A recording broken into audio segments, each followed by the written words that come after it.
Selamat pagi Mbak Sulis. Selamat pagi, Mbak. Gimana nih kabarnya setelah pertemuan kita yang pertama kemarin? Alhamdulillah, baik, Mbak. Juga ada perubahan setelah pertemuan kemarin. Alhamdulillah kalau begitu Mbak Sulis. Baik, sebelum kita mulai sesi konseling kita pada hari ini, kita flashback dulu ke permasalahan Mbak pada pertemuan kita yang pertama. Jadi Mbak Sulis itu kemarin bercerita bahwasannya Mbak cukup sibuk menghadapi kegiatan Mbak seperti berkuliah, UKM, berorganisasi, sehingga Mbak merasa cukup stres menghadapi kesibukan Mbak. Emosi Mbak terkadang juga tidak terkontrol. Selain itu, Mbak juga kadang sering bad mood dan marah-marah sendiri ketika kegiatan itu berjalan secara bersama-sama.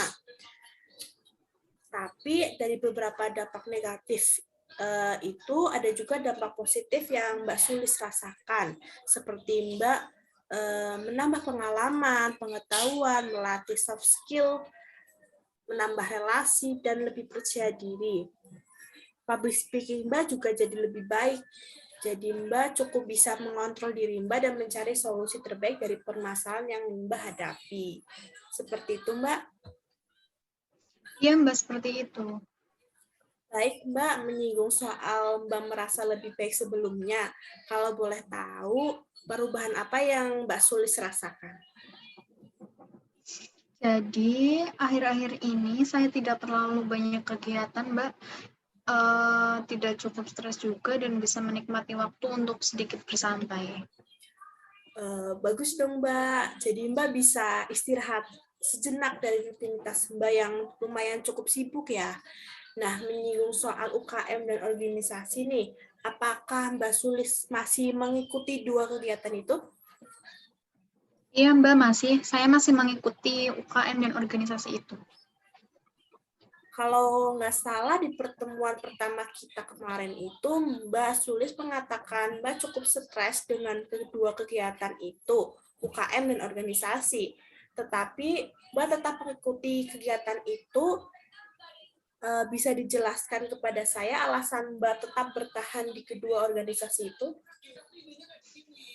Alasan saya masih bertahan karena menurut saya, keduanya penting buat saya, Mbak, di mana dengan saya mengikuti kedua aktivitas tersebut, saya bisa merasa diberikan tempat untuk mencari jati diri saya, merubah saya menjadi lebih baik lagi. Apalagi sebelum saya mengikuti aktivitas itu, saya selalu sering berpikir kalau saya seperti mahasiswa kupu-kupu yang nggak punya kegiatan. Sedikit iri dengan teman yang sibuk dengan organisasi, di mana mereka bisa menambah relasi baru. Mungkin Mbak Sulis merasakan stres dengan kegiatan yang Mbak jalani karena alasan Mbak masuk itu Mbak merasa seperti mahasiswa kupu-kupu, tidak tidak dengan niat awalnya, tidak dengan keinginan Mbak sendiri, dan Mbak itu sedikit iri dengan teman Mbak yang memiliki banyak relasi. Itu Mbak. Bisa dikatakan seperti itu, Mbak, karena menurut penglihatan saya, mereka yang banyak relasi itu hidupnya seperti lebih bahagia karena bisa berbagi cerita dengan permasalahan yang mereka hadapi. Sebenarnya apa yang Mbak pikirkan itu tidak sepenuhnya salah. Saya tidak bisa menyalahkan apa yang Mbak pikirkan dan Mbak rasakan, tapi tidak semua yang mengikuti organisasi itu bahagia, Mbak. Karena saya juga dulu mengikuti kegiatan organisasi, tapi saya cukup keteteran dengan tugas-tugas yang diberikan. Tetapi saya berusaha adaptasi dengan perubahan yang ada pada diri saya dengan mengerjakan tugas yang deadline-nya lebih cepat dan menjalankan kehidupan saya lebih enjoy, lebih lepas gitu, Mbak. Tidak ada yang tidak mungkin, bukan, Mbak? Iya sih, Mbak, cuman terkadang untuk enjoy dengan semua kegiatan yang saya jalani, saya merasa tidak sanggup, dan saya takut tidak mengerjakan tugas sesuai waktu yang telah ditentukan. Dan pernah juga saya tidak mengerjakan tugas tersebut. Baik, Mbak. Seperti yang Mbak katakan tadi, sepertinya ketakutan yang Mbak rasakan itu berhubungan dengan perasaan Mbak yang tidak yakin apakah Mbak bisa mengerjakan tugas dengan waktu tepat. Saran saya ketika Mbak merasa ketakutan, Mbak bisa bicara pada diri Mbak sendiri bahwa semua akan baik-baik saja. Sambil Mbak mengusap kedua pundak Mbak secara perlahan dan Mbak bisa memberi waktu sedikit untuk berkegiatan melakukan suatu hal untuk mendistract pikiran-pikiran buruk yang ada pada diri Mbak. Iya Mbak, seperti itu. Terima kasih untuk sarannya ya Mbak. Sama-sama Mbak Sulis. Kalau nggak salah, Mbak mengatakan ketakutan kalau tidak bisa mengerjakan tugas tepat waktu. Tapi Mbak Sulis juga tidak mengerjakan tugas itu. Bisa Mbak jelaskan? Jadi waktu itu tugas saya terlalu banyak Mbak, dari kuliah, UKM, olahraga. Jadi saya bingung harus bagaimana. Sampai akhirnya tugas tersebut tidak saya kerjakan karena saya juga cukup capek mengerjakan tugas kuliah dan organisasi. Dan waktu sudah malam, besoknya ada kelas pagi. Saya harus bagaimana Mbak ketika kejadian itu terulang lagi? Mungkin Mbak mulai berlatih manajemen waktu, merubah manajemen waktu yang dulu ke manajemen waktu yang baru. Mbak bisa mengerjakan tugas secara perlahan, jangan dikerjakan secara bersamaan, apalagi Mbak mengerjakan mepet deadline. Mbak juga harus bisa memilah mana yang penting atau mana yang harus dikerjakan terlebih dahulu. Ketika saya menggunakan strategi itu, alhamdulillah pekerjaan saya bisa saya selesaikan. Mbak bisa menggunakan strategi yang saya berikan. Baik Mbak, terima kasih atas masukannya. Saya harap saya bisa melakukan seperti yang Mbak katakan tadi ya. Sama-sama.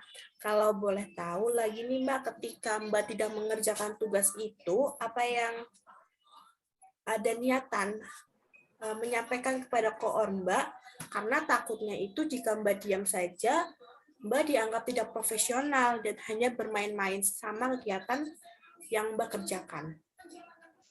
Iya Mbak, saya sampaikan kesalahan saya pada koor saya. Kalau boleh tahu bagaimana cara Mbak berbicara kepada koor Mbak, bisa tunjukkan kepada saya?